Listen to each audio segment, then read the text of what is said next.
a special Sean's on vacation message of the Real Collective podcast. With me, as always, is Sean Tasse. This is the Real Collective podcast, as I just said. Now, we're going to get into some things today, but before we do that, please like, subscribe, and share the channel. We would appreciate that. And give us a little like. That would be wonderful. We're going to go into some things today. Sean, how are you? Doing well. I just spent about 3.5 hours on the ski hill here at Mont Tremblant on Family Day weekend, and I left my family at home. I was all by myself. It was something I haven't done in a long time. I have not been skiing in about 10 years, and it was a lot of fun. I went on CBC is my claim to fame for the ride for this year. So, yeah, good. Nice. Not a bad weekend away. Yeah. So we thought today we would just kind of talk about, we're almost at the end of February already, and we're getting into that typical, well, not typical, but that spring market that everyone talks about, that got to list in the spring. So we thought we would dive into that today and maybe give you some insight of what you might be expecting. So if you're a seller, what do you think is going to be happening on the selling side of things in the next month? Yeah, I mean, we always say the spring market starts around Valentine's Day or Family Day weekend, and so this is sort of the calm before the storm. Typical seasonality pre-COVID for Ottawa was a ramp up to the springtime. You'd hit the peak in sort of May, but that ramp up would typically start in mid-February. We've started to see it a little bit with multiple of our clients reporting multiple offers, multiple of our our colleagues, not just in Ottawa but also in different markets. So some properties are selling with multiple offers, some properties are sitting, and the difference is value. And what that means is that if you're not getting multiple offers on your property in the first 2-3 weeks, then you're probably going to have to play the come down game. And the longer you play the come down game, the worse chances you have when you're selling. So well-positioned properties are getting a lot of looks, and that ultimately means how does it look, how does it feel, and how is it priced? You might have the best thing going on the market right now, but if it's not priced right, it's not going to sell, right? So you need to have everything going, including not just your price, but also overall your condition. And those are the houses that we're seeing the multiple offers on.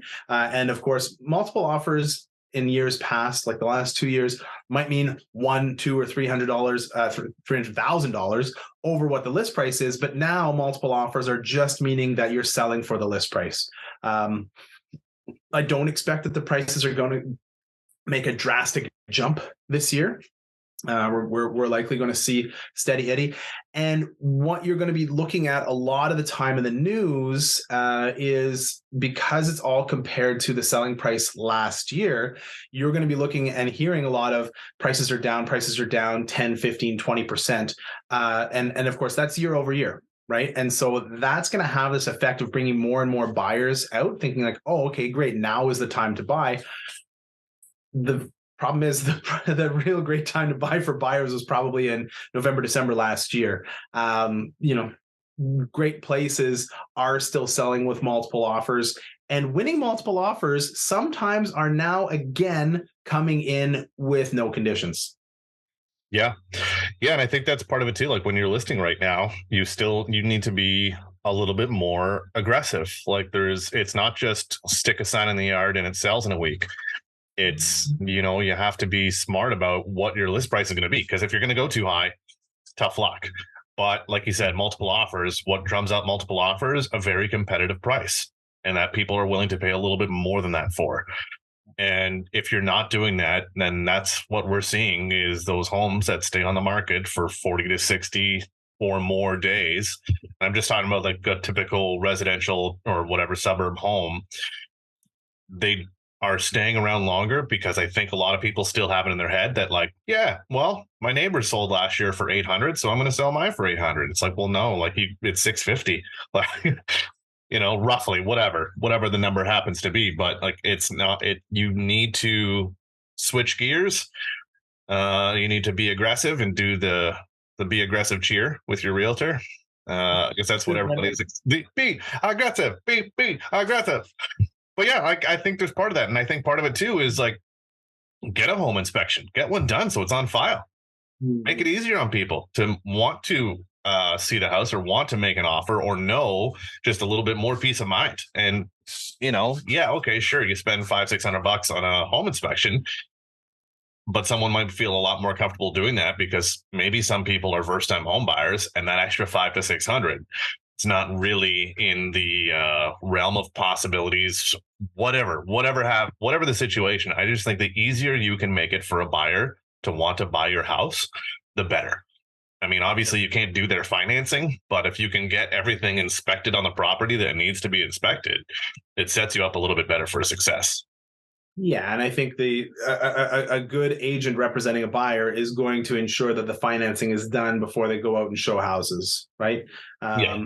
That's the other thing when you are buying a house, and if you are in competition, having that pre-approval letter is going to be one extra sort of ace in the hole. Is that what it's called? Card in your hand. One extra thing for you to be able to say, hey, I'm better than these people, and this is one of the reasons why. Yeah. And I think we will see a lot more multiple offers, but I do think it's going to be more like somewhere like 2, 3, 4 kind of offers instead of 20, that we were dealing with before. Uh, Yeah. I just think that's going to be maybe a little bit more par for the course because you're going to have people and realtors and everyone sort of wising up, I guess, to what the market is and being like, okay, well, let's price competitively and let's get as many people through the door as possible. And let's do what's been working before, even though it's a more balanced market. Let's try to get this home sold quick because nobody wants to sit there on the market. Yeah, in a balanced market, I remember we would always advise our clients that if you're the second offer coming in, you need to be at list price, and if you're the third offer coming in, you need to be 1 or 2% above list price. If you're the fourth offer coming in, who knows, right? That's when it starts to get a little bit crazy. But if you're the first offer going in, theoretically, you're going to be offering maybe 95% of what the property is worth to wind up at something like 97% of what the property is worth, unless you're a low baller, in which case most sellers won't accept that low ball offer unless they've been sitting on the market for a long time. If they've been sitting on the market for a long time, they're not likely to wind up with multiple offers. Not likely, it's still possible. But so from a buyer's perspective, and maybe we should save this for the second half, is how to what to expect in multiple offers and how to win as well. I think that's a good second half, right? Yeah, yeah. I do think one of the other things for selling your home that's going to be more and more important too is proper staging. And whether that's using a stager and their furniture or having a stager come in. I mean, we provide complimentary visit where they come in and you can work with your own stuff, but having your home presentable now, as opposed to just walking in with camera phone, taking pictures, putting it up again, like that's what it was, right? Like I don't want to say it was lazy, but you had that. It was the affordability of being lazy was there when so many people wanted houses. So, yeah, I think you gotta really get ready for the ball, We've got stats that show something along the lines of like houses with staging sell whatever it is, like 90 something percent faster than not staged homes. And you know what? Everybody's looking online. People are looking for the photos of houses online, and the stagers are really good understanding, okay, well, how do we have consistency through the house when we're showing these photos? How do we make it so that your house shows as great as possible? Your background from a staging point of view would not work. The stager would be like, it's too busy. No. There's too much going on, right? So it's decluttering. It's making it really, really accessible where the prospective buyer can see themselves in your home, and it's depersonalized, it's decluttered, and then the photos show really, really well when we've gone through and done that. And the furniture is positioned in such a way that people can see themselves in that space. That's the most important thing about staging. And of course, if you need to rent furniture, then that's possible too. Yeah. Yeah. So in that next coming month, making sure that you have your game plan. If you're listing your home, you have your game plan, what you're going to do, what kind of time frame you're like, and to get on board and maybe separate yourself from the idea you had in your head to what the home might actually be worth. So getting all those ducks in a row is going to help you hit the ground running. It's going to help get your home sold faster and get you the most amount of money possible in this market for what your home is worth. You've only got one chance to make a first impression. I was speaking with a client last week, and they said, "Oh, well, we want to sell really quickly." And they said, "Well, it's going to take an extra 3 days before the stager can come here to do the consultation. Can we just take the photos now, put it on the market now, and then if we don't get any activity or any action, go back and do the staging?" I said, "No, let's take the extra 2 or 3 days." We were able to move some things around and get the stager in sooner, which was great. But take the extra time. You only have one chance to make a first impression. And if you do it right, then you're going to be one of the people who sold quickly, which also typically means for more money. If you do it wrong, you sit and you sit and you sit, which also typically means less money. Absolutely. Perfect. Okay. We're going to take a quick break because we're doing a quick one today. Sean's on vacation and I'm recovering. Take a quick break here on the Real Collective podcast. We'll have a word from us right here. We'll see you in a minute.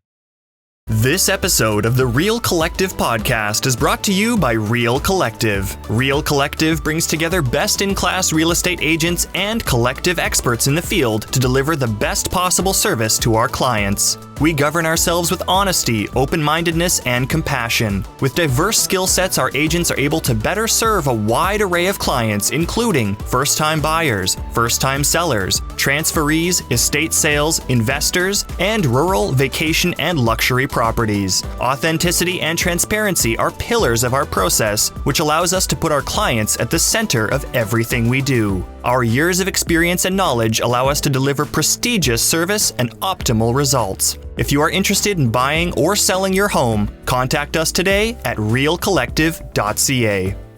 Welcome back in what surely was not 3 seconds for us.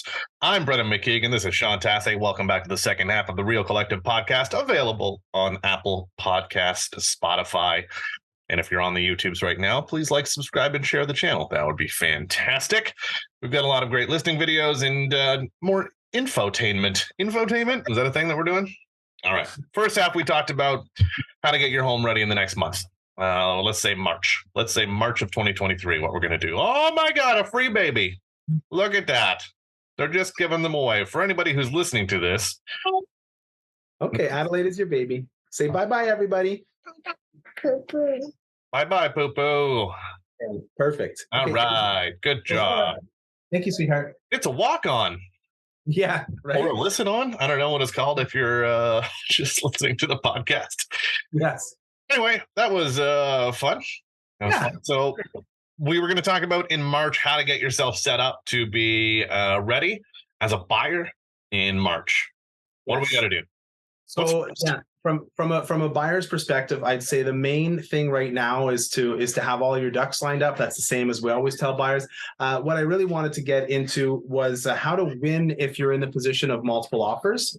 And so typically what that means is if you've if you're the first offer coming in, the house came on the market, you see it, you love it, act quickly. That's going to be the most important thing.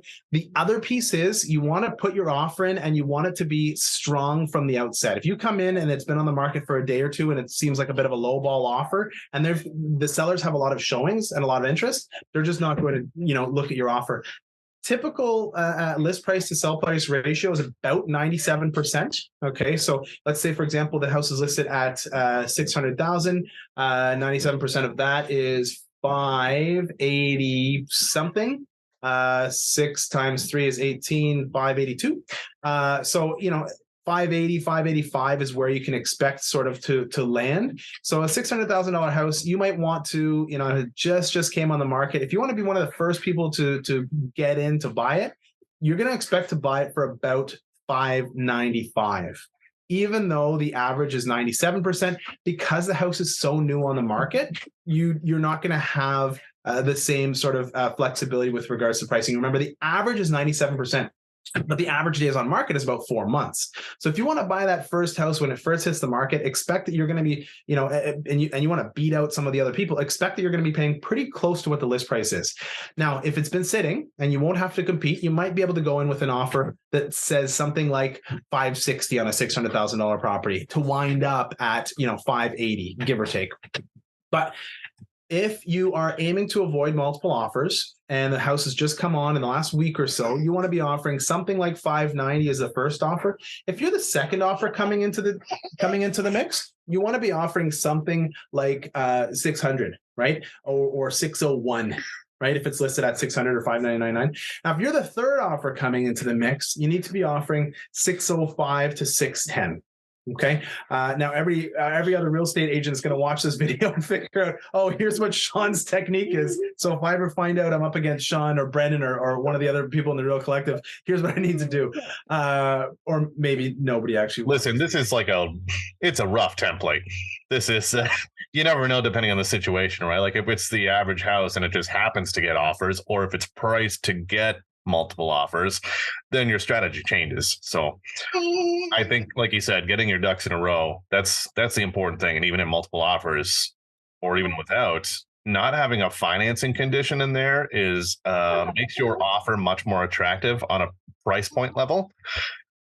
There is nothing worse than getting an offer that's well below list price that also has the financing condition in there.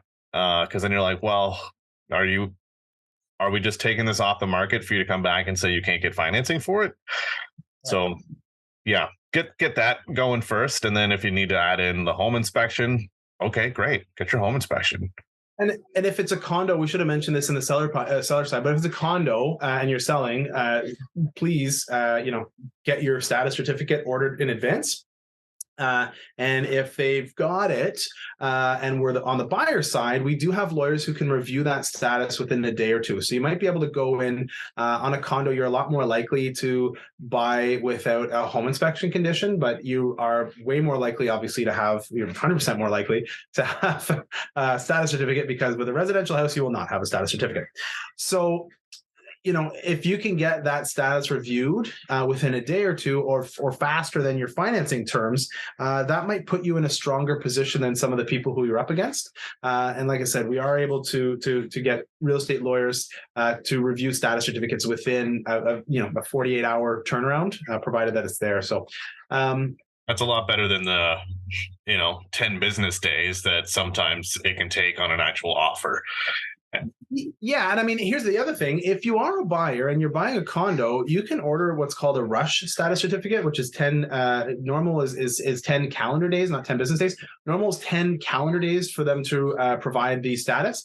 If you order it on a rush, they have to provide it within 5 calendar days, which means that you can make your status certificate line up with your financing condition if you pay $200 for the status instead of $100. So, there's maybe an opportunity there to expedite things. And of course, everything that you can do to put yourself in a winning position helps, right? And speed to fulfilling conditions when you're buying is a big value, and it makes sellers more willing to work with your offer. Obviously, if the speed to fulfill the conditions is 0 days and it's a clean offer, the sellers are a lot happier about that. There's a lot less risk involved with that, right? Yeah. And then of course, so yeah, we talked about if you're the first, second, or third offer. If you're the fourth offer, sky's the limit sort of thing. And at that point, it comes down to back to what we've been doing over the last 2 years, right? Yeah. Which is make sure that your buyer's agent is representing you as well as possible, calling the listing agent, getting as much information as possible, and using that information to guide you along in whatever your process is, to make sure that you have all the information so that you can make the right offer, the right winning offer. And I don't know who needs to hear this, but if you are buying a home, please understand that your dad is not a licensed home inspector. So you can bring him on a showing if he really wants to see some stuff, but if he's just going to flick a light switch, stay at home, Papa. Stay at home. Well, you know what, though? A lot of people, especially first-time home buyers, really value their parents' opinion. And so, Sure. It's important, and the parents want to feel helpful. The problem is a lot of the times it happens right at the very end of the process. And so you as the home buyer have gone and seen 4, 5, 7, 20 houses. And, you say, oh, okay, great. This is the one that I like. And you bring your parents along, and inevitably, even if it's not the inspection, yeah, okay, we're doing a second showing. We really like this one. They're going to come in. They're going to say, this is all you can get for that? And they're going to say, here's how much money you're spending. And it's not going to be good enough, because that's what parents do, right? Parents nothing is ever good enough for their kids. And, they're making the wrong decision. And then all of a sudden here on the side is this realtor saying, no, actually it is good enough. And they're like, no, you don't know. Right. So it's tough dealing with parents sometimes. So inviting, especially if the parents involved in sometimes lending money, inviting them into the process earlier on really helps, I find. Yeah. Getting them in there earlier. I mean, we've had them where they're present during the inspection, and that's not so bad. It is funny when you see a dad argue with a home inspector about something, and you're like, okay, do you go to the doctor and argue with the doctor about anatomy? Like, these guys know what they're doing. Like, it's a professional. Anyway, I digress on that. If you want to bring your parents, especially if they're involved in that financially. And like you said, it's that safety net kind of thing to get your parents' view on the house. We've had some actually great parents who have shown up and like, yep, no, still want to get a home inspection. Yeah, I don't know about that. I'm like, oh, that's so relieving to hear. As opposed to just faking that you're like, yeah, no, the joists when they got to go north, south. What? Why? Why do we have to do that? You've got such a good take when it comes to buying a home. And you always let your clients know that, the buildup is slow, where it's, getting your finances in a row, setting up the search, looking for the right houses. And then when it comes time to actually, I found the right home, how quickly it all has to happen. And I really think that using speed in this market is going to be incredibly beneficial. And a lot of people are waiting. Okay, well, I saw the house and I'm going to sleep on it. I'm going to think on it or whatever. Especially if you're making a conditional offer, you kind of don't have to. Like, you're tying the property up so nobody else can come along and buy it. Yeah. That SWAT team mentality is what I tell buyers. It's prep, and then go. And whether you're in multiple offers or whether you're just making an offer on a home to get the best price, like, make that happen like as quick as you can, whatever that happens to be. And quick as you can might mean, hey, we're giving a lowball offer, but we're putting it in there as conditional, and it's been on the market for a while, but we're giving them 2 or 3 days to think about it. Yeah. But having that done quickly is obviously going to benefit you in the long run, especially when there's like weekends involved or anything that might slow down the response time. Yeah. Anything you can do to potentially avoid competition. Right. Yeah. Even if it is a lowball offer, get it in sooner rather than later, like you said. And then, because there might be somebody who comes and looked at the house tomorrow who just started shopping and they say, oh yeah, hey, great. This is the house that I want. I'm ready to go. I'm ready to buy it. You never know. Right. You never know what's going on with other people. So having a quick activation is going to be very helpful. Yeah. Well, there we go. That's the quick snippets for the buyers and the sellers. Maybe how to get yourself prepared for the next month if you're going to be going out there. If you do want to talk to Sean or I, book an appointment in the Calendly links below. We're going to wrap things up. So please like, subscribe, and share the channel. Download us on Apple Podcasts and Spotify, or wherever you get your podcasts for that matter. Oh, yeah. Just eating something there. Got a nice goatee. I like it. For anyone that's listening to this, there's a small child with an orange goatee, and that's great. We're gonna let Sean go because he has to get into a helicopter. So we're gonna wrap things up on the Real Collective podcast. Sean's gonna show his view, which doesn't matter because, again, this is a podcast. So, we're gonna wrap it up. Go skiing. Keep it real. Collective.